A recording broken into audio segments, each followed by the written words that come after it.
No và Timete, cả chủ lẫn khách đều đang có loạt trận chưa thắng gần đây nên đều quyết tâm phải có điểm trong trận đấu này, thậm chí là 3 điểm, nhất là thành phố Hồ Chí Minh. Do đó, không ngạc nhiên khi 15 phút đầu trận, các học trò của huấn luyện viên Phùng Thanh Chương chủ động nắm thế trận và liên tiếp tạo ra những pha tấn công trên phần sân của đội bóng xứ Thanh, tức là những cú dứt điểm của họ vẫn thiếu sự chuẩn xác cần thiết.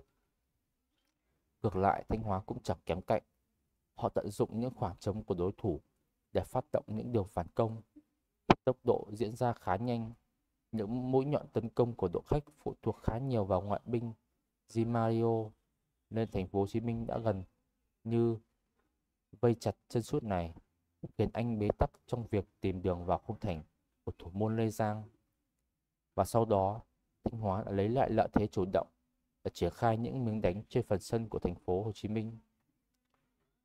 Dẫu thế thì các học trò của huấn luyện viên Phùng Thanh Chương đã bẫy về vị khá tốt với chân sút Di Mario.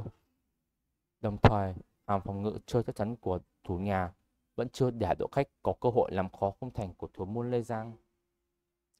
Phút 36, đối mặt với thủ môn bên phía Thanh Hóa, nhưng Huy Toàn không thể biến cơ hội thành bàn trắng cho thành phố Hồ Chí Minh.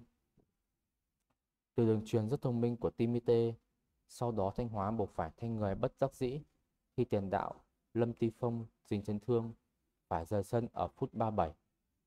Vào thay cho anh là Quốc Phương. Không có bàn thắng trong hiệp 1, nên cả hai đội chủ động đẩy nhanh tốc độ khi hiệp 2 diễn ra, và phút 50 đã đến với thành phố Hồ Chí Minh. Từ một pha triển khai tấn công, bóng được Huy Toàn chuyển đến ngay tầm Patino để anh đánh đầu mở tỷ số cho đội chủ nhà. Ngay sau đó, Thanh Hóa đã có sự đáp trả, nhưng cú dứt điểm của Zimaro trúng vào tầm ngắm của thủ môn Lê Giang. Bàn thắng giúp các học trò của huấn luyện viên Phùng Thanh Chương rất phấn khích. Họ liên tiếp có những miếng đánh khiến thủ môn Xuân Toản và hàng phòng ngự của Thanh Hóa phải toát mồ hôi. Phút 61, đội chủ nhà được hưởng quả phạt đền sau khi thủ môn Văn Xuân Toàn phạm lỗi với Huy Toàn. Cú phạm lỗi này đã khiến Huy Toàn dính chấn thương phải rời sân và trên chấm 11 mét. Timete đã chẳng khó khăn để nâng tỷ số lên 2-0 cho thành phố Hồ Chí Minh.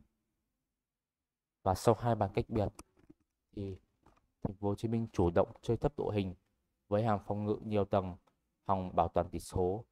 Đây cũng là điều dễ hiểu, bởi Thanh Hóa là đối thủ rất khó chịu và có thể lật được thế cờ bất kỳ lúc nào. Dù vậy thì đội chủ nhà vẫn có những pha tấn công cực kỳ sắc bén